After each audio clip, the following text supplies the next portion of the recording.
সেদিন নারায়ণ কামরাঙ্গীরচর বিএনপি করেছিল, সাধারণ সম্পাদক ছিল। তখন হোসেন কমিশনার তার বাহিনী নিয়ে নারায়ণকে কামরাঙ্গীরচর ঢুকতে দিবে না। আর আমি নারায়ণকে বারবার ফোন করে বলছি, তোরা মারুক, দৌড়ুক, কাটুক, পুলিশ গ্রেপ্তার করুক, হয়তো গ্রেপ্তার হয়ে যা প্রয়োজনে, তারপরে তুই কামরাঙ্গীরচর ঢুক। তোকে মেরে ফেলবে এমন কারো শক্তি নেই। পুলিশ সবচেয়ে বেশি হয়তোবা, বেশিতে বেশি হয়তোবা হইতে পারে পুলিশ তোকে গ্রেপ্তার করবে, জেলখানা পাঠাবে। আমি আমার সদস্য সচিব নুর আলমকে বললাম, নুর আলম আমাদের স্বেচ্ছাসেবক দলের নেতা কর্মীরা নাইমের সাথে আছে, নাইমও বলেছে আরো লোক পাঠানোর জন্য। তুমি আর আমি যদি আমার এই মামলার বিষয় নিয়ে যদি কোর্টে বসে থাকি, তাহলে নাইম কোর্টে চরে ঢুকতে সাহস পাবে না। আমরা যদি গিয়ে পাশে দাঁড়াই, তাহলে নাইম হয়তো একটু চেষ্টা করে দেখতে পারে যে চরে ঢুকার জন্য ঢুকা যায় কিনা। আমার সৎ ভাই, আমার আপন সৎ ভাই সাগর, সেও সেদিন নাইমের পাশে ছিল বেড়ি বান্ধে।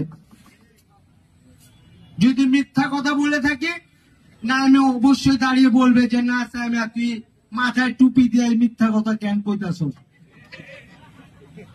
আর যদি সত্যি হয়ে থাকে, তাহলে যতদিন বেঁচে থাকবে নাইম, ততদিন আমাদের স্বেচ্ছাসেবক দলের নেতা কর্মীদের মূল্যায়ন করতে হবে।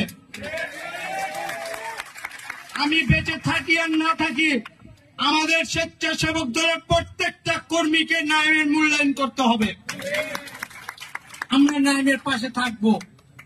অবিচার করবেন, আপনাদের পাশে আমি নাই। সঠিক পথে চলবেন, আমি আছি। লাইন ব্যাখ্যা করে দিবেন, আমি আপনার পাশে থাকবো না। কথা আমার ক্লিয়ার। যদি পছন্দ হয়, আগামী মিটিং এ দাওয়াত দিবেন। যদি পছন্দ না হয়, চিন্তা করব, আপনাকে আগে বাড়িয়ে নিয়ে যাব। আপনি পরবর্তীতে আমাকে ভালোবাসবেন না, তাহলে তো দরকার নেই। তাহলে একা একা থাকবো, সেটাই ভালো, তাই না? প্রিয় নেতৃবৃন্দ, দেশের দুঃসময় এখন। একে একে সবাই নাইমের পাশে এসে দাঁড়িয়েছে। হয়তোবা নাইমের ভুল ছিল, না হয় আমাদের ভুল ছিল। আজকে আমরা ভুল সংশোধন করে এক কাতারে এসেছি। আপনারা কি চান না